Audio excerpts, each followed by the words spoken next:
Welcome and thank you for joining us today for our webinar entitled Media Company Lowers Risk and Gains Operational Efficiency with Universal SSH Key Manager. My name is Rachel Spatz and I'm the Marketing Manager here at SSH Communications Security. And today we're going to be speaking with our Senior Solutions Engineer, Hans Lee, about one of our most recent customers who was looking for a solution that would streamline their process for managing privileged user access. So welcome, Hans, and thank you for joining us. Thanks, Rachel. I'm glad to be here. Hans actually worked very closely with the customer from beginning to end and will be giving us some insight into the implementation and deployment process of our solution. And he'll also be talking about how the solution was able to fix their overall problem. And because we are discussing confidential information about the customer's network and security configuration, this customer solution brief will remain anonymous. So here's what we're going to cover today. We'll start off by introducing the customer, well, Hans will, introducing the customer and the details about their network and their environment.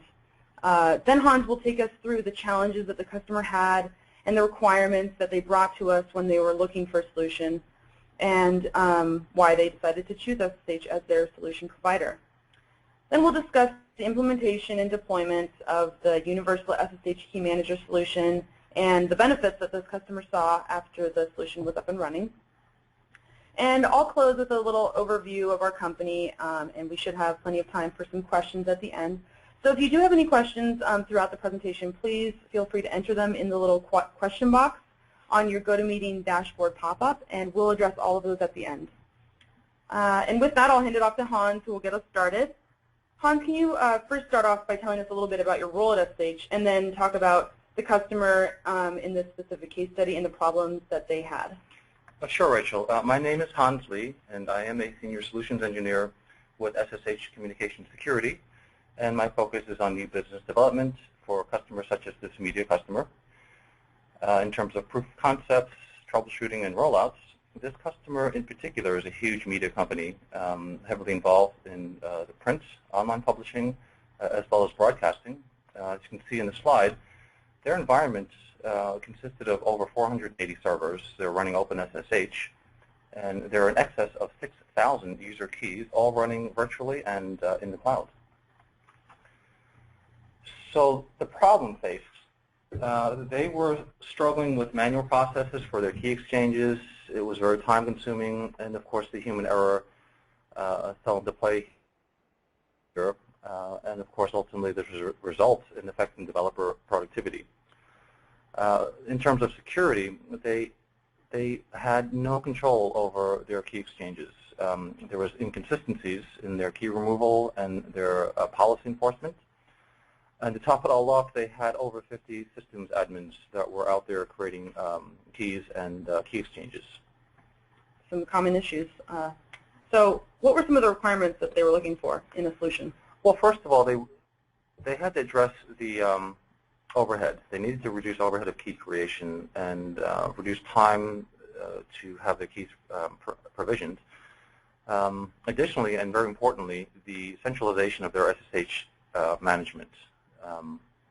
That was very key. We talked about the 50-plus system admins running around creating keys and key exchanges.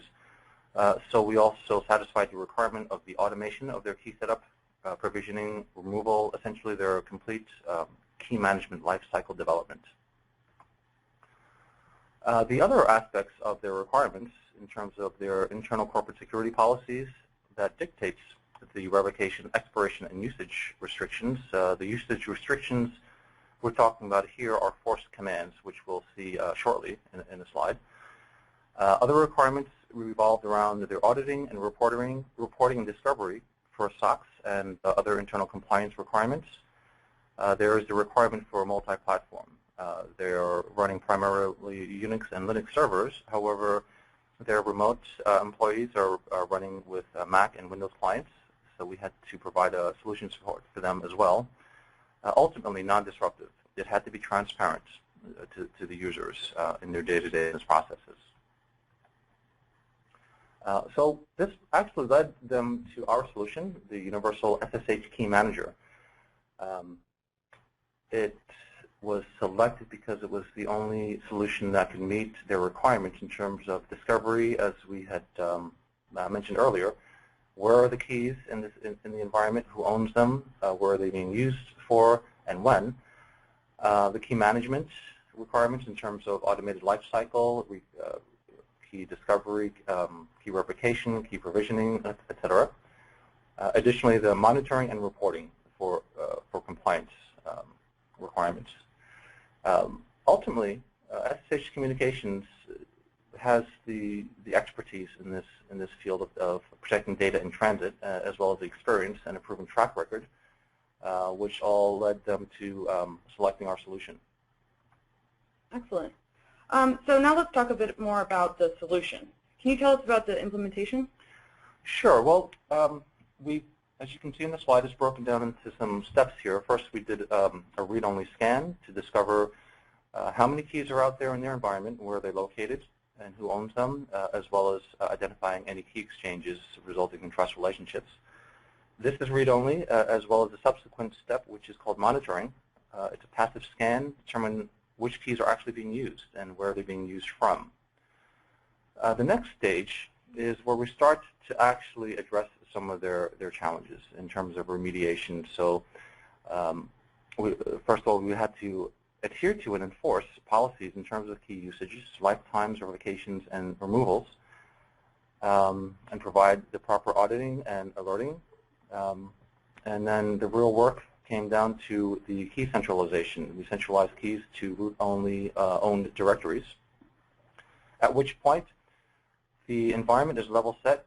There is a snapshot of what is happening and what is not happening in the environment, at which point we then put the solution into a managed mode, where the host and the managed environment are managed, therefore subject to a little bit more non-read-only scans.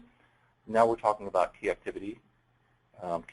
So all the information at this point is funneled to the admins in terms of keys that don't meet requirements, trust authorizations that should no longer be there, and any keys that needed to have forced commands will all be revealed, so they have a clear starting point to lock down their environment.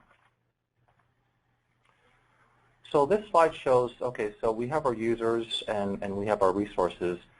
And now with the solution, you can see we have a backend module which actually talks to the host in the managed environment in terms of establishing a management connection, so that the solution can determine the activity on each of the hosts, the access to those hosts.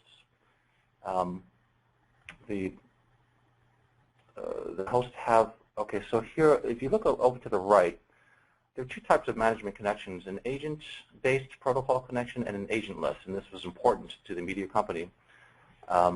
If you have the UKM initiating the communication to an agentless host, well, then that UKM is considered to have privileged access, and that's something that didn't meet compliance.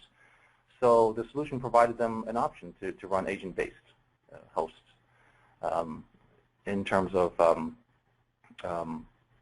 just meeting compliance for themselves and for their customers. At the bottom of the slide, now this is also very important to them, as we mentioned before, they have over 50 systems admins. So the solution provided these admins with the ability to have administrative GUI interfaces, so that all of the 50-plus admins are on the same page as far as visibility. They can tell what authorizations are out there, what authorizations should not be out there, any keys that were created. And one of the overall benefits of this is that there is a complete audit trail. If any of the admins were to log into the solution and they created a trust authorization, removed the trust authorization, added a host, or any kind of a job process, it is connected to that particular login, that particular user.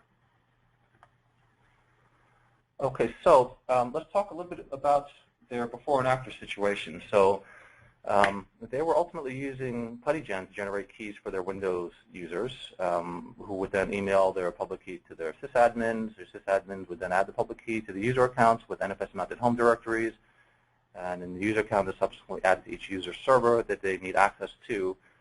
So you can see the issues that result. So they had no enforcement of key strength. and passphrase protection.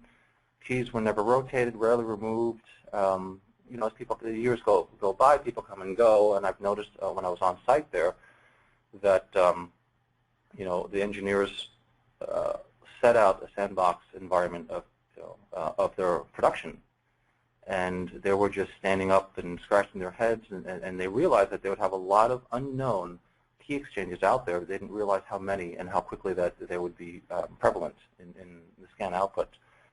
And this also deals with the private keys that are lost, missing, removed, deleted, and based on their environment, the size of their environment, the average turnaround time was about 4 hours. So for those of you familiar with the SSH keys, the allow from stanzas, the force commands, here it is all laid out in an intuitive and easy-to-use GUI interface. So you can establish in the upper left-hand corner, I don't know if you can see, I'm kind of scrolling around, your source destination and your source host and your destination host. You can have a one-to-one or one-to-many key exchange. So here we see that we have a one-to-one.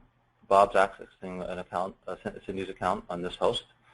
The allow from is to protect you. This customer was very, very, well, they were very concerned about private keys being stolen and used elsewhere. So we're allowed to, we can enforce the allow from command. Over on the right, generating new private keys. Here is where we talked about you can determine your key algorithm, whether it's RSA or DSA, or you need a Diffie-Hellman for a key exchange. And you can also determine and set in this drop-down your key size. So the scans for this customer revealed some 512-bit RSA keys that have been there for a couple of years, and will clearly not match or meet audit requirements. You can also add comments for later review so that everyone knows what's going on, and reasons down here for the authorization. And on this next slide, we're depicting the force command. So if you can see to the left of the big yellow arrow, this key can only be used to cat to var admin messages and nothing else, thereby mitigating the potential damage one could inflict upon with that private key, that compromised key. All right. Thank you, Hans. So what were some of the challenges that you came across during this implementation, and what kind of feedback did you receive from the customer? Well, initially, because we were there to satisfy their security requirements, there was a security team involved, and we also had to deploy the solution, so there was a desktop deployment team involved.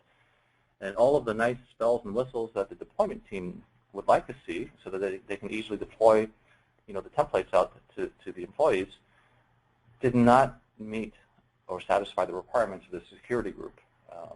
But due to the flexibility of the solution, we were able to come up with a process that satisfied all sides involved. Obviously, the customer came away very pleased with our solution. They're confident. They sleep at night knowing that they know exactly what's going on, where their keys are, and who's doing what in their environment. And they were actually very impressed with our responses to their, timely responses to their questions, inquiries. And in the end, the project was completed within 3 months. Great. And I know you mentioned some of these earlier, but can you just summarize the benefits of the solution? Sure. So two of the immediate benefits, streamlined authorizations, as we mentioned earlier, it saved a lot of time. It greatly reduced their overhead. It didn't affect the developers' productivities, waiting to get access to this production machine and sending things back and forth. Also error-prone.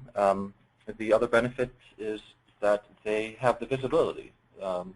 Discovered and removed hundreds of keys that do not have been authorized, and that, again, that kind of circles back to the read-only, the passive mode of the scanning process. But ultimately, the security. They had no governance over their user access control. They do now, in addition to continuous monitoring and alerting. And they were able to not only meet compliance, but the tool with its rich reporting capabilities provided them with nice reporting features that they can hand to auditors to demonstrate their SOX requirements, their SOX compliance for UIC. Great, full package. So thank you so much, Hans. That information is very helpful. I just want to give a brief overview about SSH Communications Security. I'm sure many of you are familiar with the protocol, and some of you may be familiar with the company, but we are actually the inventors of the SSH protocol, which is one of the most widely used protocols with millions of deployments worldwide. With over 3,000 customers around the globe, including 7 of the Fortune 10. So we have a very large footprint, and most of the best practices that we use are developed alongside some of these major companies.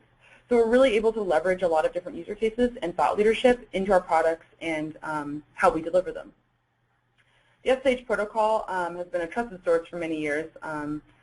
Back in 2007, we looked back at the protocol and how it was being used, and we looked at our customer base, and we asked them, what are some of the things that you're seeing that need to happen to deal with today's emerging threat landscape, such as advanced persistent threats?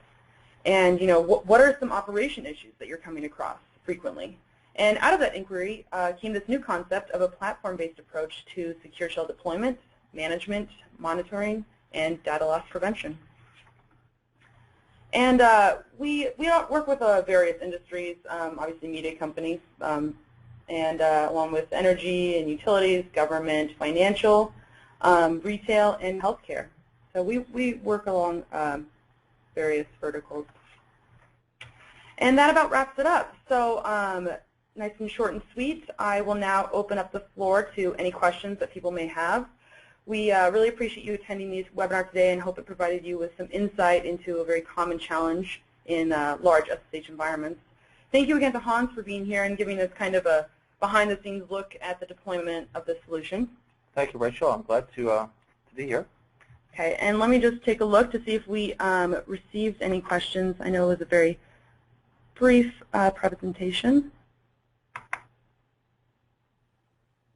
What is the licensing for the solution based on? The number of keys, users, etc.? Okay, so it's licensing is based on the number of hosts for the most part. Okay. Let me see. We'll wait just a minute for any more questions. How can I begin to assess the problem and potential risk? Well, we actually have recently released a tool, the SSH Risk Assessor tool, which you can go to ssh.com/SRA to sign up, and someone will contact you, and we'll be happy to send that tool to you so you can sort of discover your environment and see how extensive your issue might be. Yeah, so basically this is a free tool that runs a passive scan, and it will tell you where your keys are, what sizes they are they passphrase protected or not, all kinds of information about the environment, pretty much. It's passive. You can't do any key activity scans, obviously. But if you want to get a snapshot of your environment, how many authorizations do I have out there? How many keys do I have that are not 1024, 2048, or not passphrase protected, or should be using RSA versus DSA? All of that information is provided for you by the SRA tool. And one little question here. How does this tool integrate with AD and DAP? Okay, so you do have the option to authenticate to the Universal Key Manager solution via LDAP. Yeah, you can map roles. Alrighty. Let's see. Good questions. Thank you. I think that about wraps it up. I don't see any more questions, but if you do think of any questions or just want to find out more about the services that we can provide, please feel free to email Hans or myself. Our emails are on this page. Or you can go to ssh.com and explore and fill out a Contact Us form. Feel free to go to the SRA page to find out more about our free discovery tool. And this webinar recording will be available online too in our Resource Center within the next couple of days. So thank you again so much for joining us, and thank you again to Hans. It was very helpful, and I hope everyone has a wonderful afternoon.